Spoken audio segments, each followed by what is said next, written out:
जाएगा, इससे तो जाने दोगे? अरे भाई क्या प्रॉब्लम है आपकी? यहाँ खड़े रखकर आप खुद रास्ते को रोक रहे हो।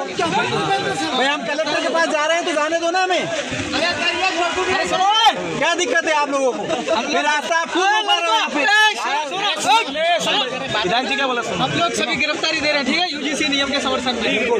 यार है सब लोग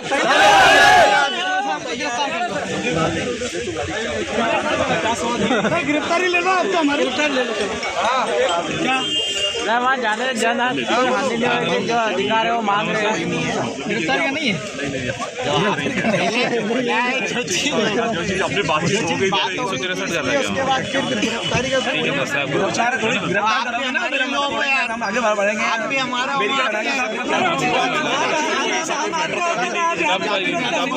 हम आपको लोग शांतिपूर्ण तरीके से हम लोग ज्ञापन भी नहीं दे सकते रैली भाई, रैली में नहीं कहाँ रोक रहे हम लोगों को? सर देखो 50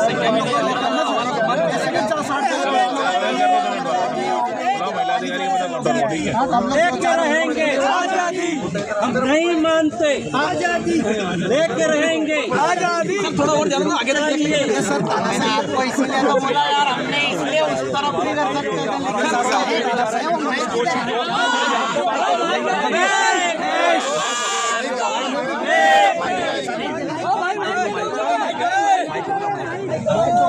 माइक दे भाई, माइक दे। आपका रैली के लिए हमने वो करा कि नहीं यार, वो नहीं होना चाहिए। ऐसा लगेगा हम तो रैली के प्रशासन रोका, आपके लिए बड़े हमारे आज एसडीएम साहब के बीच में मेरे को लगता है पुलिस और पानी मिले बगैर थे इनकी। तो मेरा ये कहना है, हम संविधान के दायरे में रहकर हमारी बात रखना चाहते हैं, और जिस तरीके से आप बता रहे हो, जिस तरीके से हमको रोका जा रहा है, तो मुझे लगता है आप लोकतंत्र को मानते नहीं हो। सीधी बात तो ये है, संविधान को तो वो तो एक वो चीजें हो गई। आप संविधान के क्राइटेरिया में रहकर हम अपनी बात रखना चाहते हैं। इनको चुनाव नहीं लड़ना, इसलिए लोकतंत्र को नहीं मानते। तो थोड़ा सा यही है, हम हमारी बातें रखना चाहते हैं।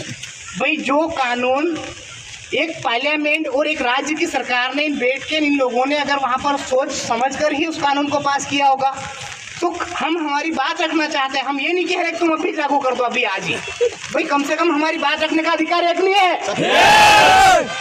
अगर नहीं है तो यहाँ पर मुझे लगता है आज भी आप जिस प्रकार से हमें तानाशाही दिखा रहे हो, जिस तरीके से आप हमें रोक रहे हो, तो हमको आज भी बोलने का अधिकार नहीं है। इससे ये स्पष्ट होता है कि आप संविधान को नहीं मानते हो।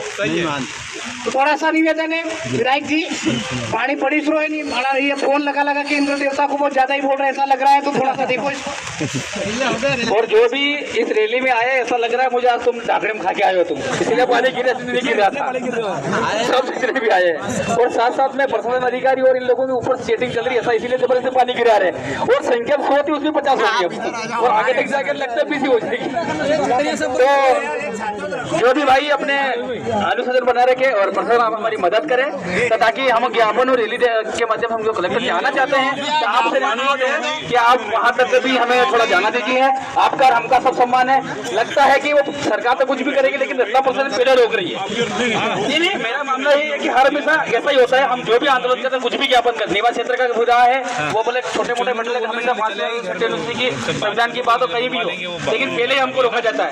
या पहले बता दो कि रतलाम के जो एससी ओबीसी एसटी के लोग हमारे आपके रतलाम के नागरिक नहीं होते, बाहर कर दीजिए, और जगह छोड़ दीजिए। आप ज्ञापन भी नहीं देना, रैली में गलत बात है, सर कलेक्टर जाना पड़ेगा।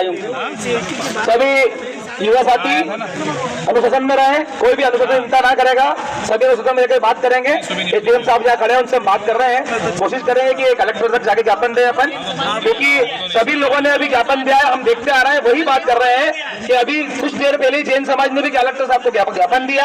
कल भी रतलाम शहर में धमाकेदार रैली निकली, और आए दिन यहाँ पे रतलाम शहर में जनता के बड़े बड़े आयोजन हो रहे हैं, लेकिन सिर्फ एससी एसटी ओबीसी माइनॉरिटी को दबाता जा रहा है यहाँ पर सरकार द्वारा लगातार। देखिए हमें जरा से 25-20 लोगों को दबाने के लिए पुलिस प्रशासन द्वारा इतने बड़े बैरिकेड लगाकर यहाँ पे हमें दबाया जा रहा है। सिर्फ 20-25 लोग हैं हम, अगर पूरा शहर पूरा समाज हमारा जिला आता तो आप क्या करते? अब हमें किसी लोगों को रोकने की आवश्यकता पड़ रही है। हम 10 मिनट में जाकर ज्ञापन दे देंगे, शांतिपूर्ण तरीके से दे देंगे, किसी को कुछ कहेंगे नहीं, किसी को चोट नहीं आएगी, काफी व्यवस्था खराब ना करेंगे, कुछ भी नहीं करेंगे। बस आपसे थोड़ा सा निवेदन है हमारा कि हमारी इतनी तो सुने। हम भी आपके ही क्षेत्र के लोग हैं, आपके ही जिले के, आपके शहर के लोग हैं। आप हमारा सहयोग करो, हम आपका सहयोग कर रहे हैं।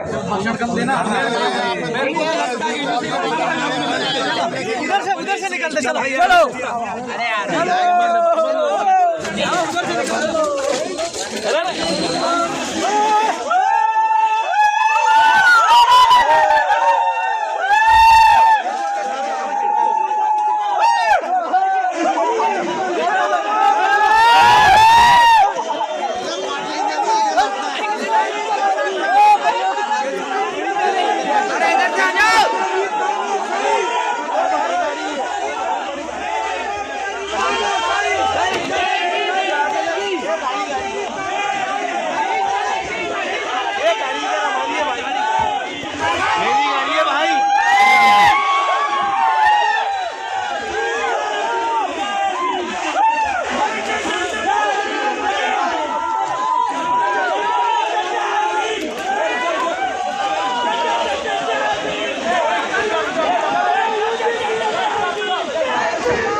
अनुशासनहीनता न करें, संवैधानिक दायरे में रहकर अपने अभिव्यक्ति की आज़ादी संविधान के अनुच्छेद 19 के तहत शांतिपूर्ण ढंग से अपनी बात रखें।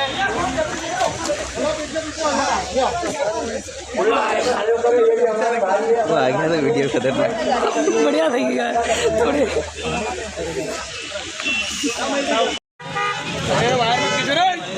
हम तो कल ही बोलते थे, खबर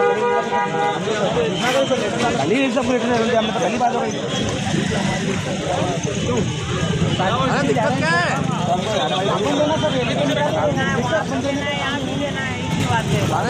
वहाँ तक चले जाएगा, क्या दिक्कत है?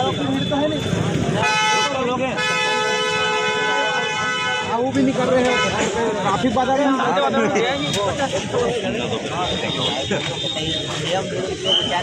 नियम वो नहीं हुआ होता, आदेश फिर हमको कहाँ है नियम वाला आदेश?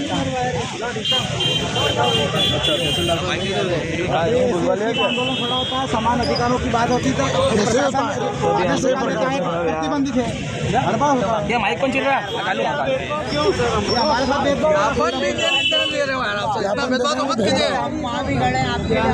अरे बाकी सर 2 मिनट में पहुंच जाएंगे, जरा से देर में पहुंच जाएंगे सर, कोई इतना बड़ा नहीं है, इतना बड़ा नहीं। अरे सर आप आगे करें ना, आपके ये रैली के मतलब कल कितनी बजे रैली निकाल दी लोगों ने, लेकिन इसके लिए किसी ने कुछ बोला ही नहीं कल, जो अभी 2-3 दिन पहले किसी, अरे कल रैली निकली बड़ी सारी वहाँ पे, देने कौन से भगवान क्या दिया पता ही नहीं हमारे को, तो जो हमने बोला ही नहीं किसी ने। बड़ी बड़ी रैलियाँ निकल रही है, प्रशासन भी पढ़ा रहा है, अपन भी पढ़ा रहे हैं। कब आने से हुआ छत्रपति शिवाजी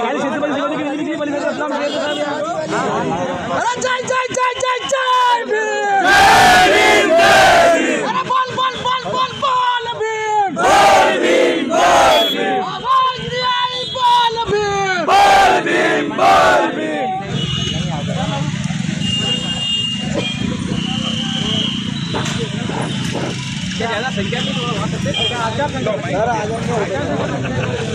मेरा 2 मिनट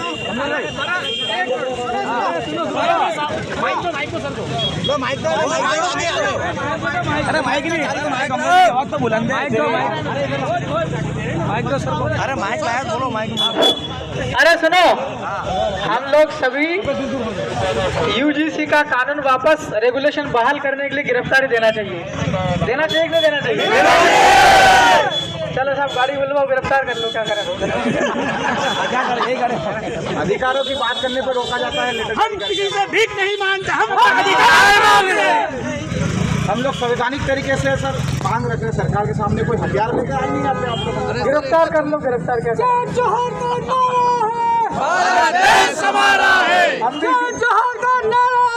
भारत देश हमारा है। हम जेल गए थे बहुत दिनों में, वैसे भी देखो, हेलो इस यूजीसी कानून के रैली और ज्ञापन की सूचना हम लोगों ने प्रशासन को पहले ही डाल दी थी। बारिश से कोई भागे नहीं का, आप मिट्टी के लिए जल्द पूरे देश भर में एजुकेशनल इंस्टीट्यूशन में पढ़ने वाले जो स्टूडेंट होते हैं उनकी सुरक्षा को लेकर यूजीसी ने दिशा निर्देश दिए थे कि स्टूडेंट यूनिवर्सिटी के अंदर या कॉलेज के अंदर SC ST OBC या माइनॉरिटी या महिला हो विकलांग हो, इन सभी स्टूडेंट को कैसे इनको सिक्योरिटी दी जाए। क्योंकि देखा गया है विगत 1-2 दशक में बहुत स्टूडेंट के साथ भेदभाव हुआ है। तकरीबन 10 साल पहले भी एक रोहित वेमुला शेड्यूल कास्ट से हैदराबाद सेंट्रल यूनिवर्सिटी में जातीय अत्याचार का शिकार हुए थे। ना उनकी पढ़ाई छूटी बल्कि उनको सुसाइड आत्महत्या करने के लिए मजबूर कर दिया गया था। पिछले और भी कुछ वर्षों में देखा जाए, यहाँ तक कि प्रोफेशनल कॉलेजेस के अंदर भी SC ST OBC और माइनॉरिटी स्टूडेंट के साथ में लगातार भेदभाव होते आए हैं। बहुत स्टूडेंट अपना कॉलेज और यूनिवर्सिटी डिग्री कोर्स छोड़ करके वापस अपने गांव को चले गए हैं। कितने लोग मौत का शिकार हुए, कितने लोग आत्महत्या कर लिया, ये भी जांच का विषय है। तो जो है देश के बहुजन समाज की मांग पर यूजीसी ने नियम बनाए थे कि कोई भी यूनिवर्सिटी या कोई भी कॉलेज अगर चलाना है तो कॉलेज के अंदर पढ़ने वाले जितने भी स्टूडेंट हैं उनकी सिक्योरिटी इंश्योर की जाना चाहिए। देखने में आया है यूजीसी ने दिशा निर्देश जारी किए, उसके बाद में जिनकी ये ड्यूटी है कि अपने कॉलेज में यूनिवर्सिटी में पढ़ने वाले स्टूडेंट हैं उनकी सुरक्षा मुहैया कराना, वही लोग सबसे आगे आए थे। यूनिवर्सिटी चलाने वाले, कॉलेज चलाने वाले, प्राइवेटाइजेशन वाले, उन्हीं लोगों ने विरोध जताया था कि यूजीसी के नियम ठीक नहीं है, ये सामान्य वर्ग के खिलाफ है। जबकि इस नियम में, इस रेगुलेशन में ऐसा कुछ भी नहीं है।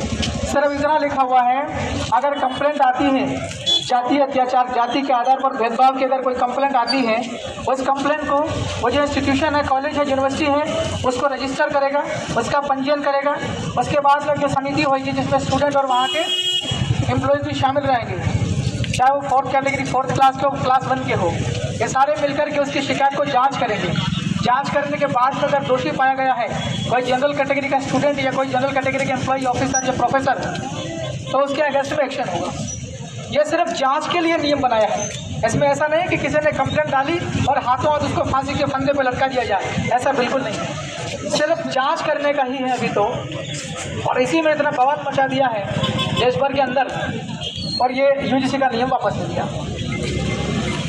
तो ये जो हार हुई है ये केवल रतलाम जिले के लोगों के लिए नहीं हो, बल्कि पूरे भारत देश के आई थिंक 85% लोगों के लिए डिफीट की तरह है। क्योंकि नियम बना लोगों की मांग पर। पिछले कई सालों में कितने इंस्टीट्यूशंस में, कितने कॉलेजेस में, कितने यूनिवर्सिटीज़ में कितनी शिकायतें आई, चाहे वो सरकारी इंस्टीट्यूशन हो, चाहे वो प्राइवेट हो। उन सारी शिकायतों के आधार पर हमारे अलग अलग राज्यों में विधायक लोग होंगे, सांसद लोग होंगे, हमारे सामाजिक संगठन लोग होंगे, सोशल लीडर्स होंगे, ये सभी लोग अलग अलग समय पर अपने मांग करते आ रहे हैं। इन मांगों के आधार पर यूजीसी ने रेगुलेशन बनाए थे, और एक झटके में सुप्रीम कोर्ट का सहारा लेकर के इसको वापस बैक कर दिया है। इसलिए ये 85% लोगों के साथ में धोखा है। हम सभी को यूनाइट होना होगा और ये लड़ाई बहुत लंबी चलानी पड़ेगी। हम लोगों को बड़ी संख्या में इकट्ठा होना पड़ेगा, लगातार ये आंदोलन सक्रिय करना पड़ेगा। हमारे बड़े बड़े लोग सुप्रीम कोर्ट में जाएंगे और सरकार के अंदर भी बात रखेंगे और वापस इसको पुनः बहाल करने के लिए कोशिश होगी। लेकिन लोगों को पहले सड़क पर आना पड़ेगा और लोगों को अपनी ताकत दिखानी पड़ेगी, तब जाकर के यूजीसी का जो स्टूडेंट के सिक्योरिटी का रूल है, छात्रों के भेदभाव होता है जो कास्ट के आधार पर, क्रीड के आधार पर, लिंग के आधार पर, ये सारा भेदभाव तभी मिटेगा जो हम लोग सब यूनाइट दिखेंगे, हमारी एकता दिखेगी और हमारी संख्या दिखेगी। आपने बात को सुना, बहुत बहुत धन्यवाद। धन्यवाद। हमारे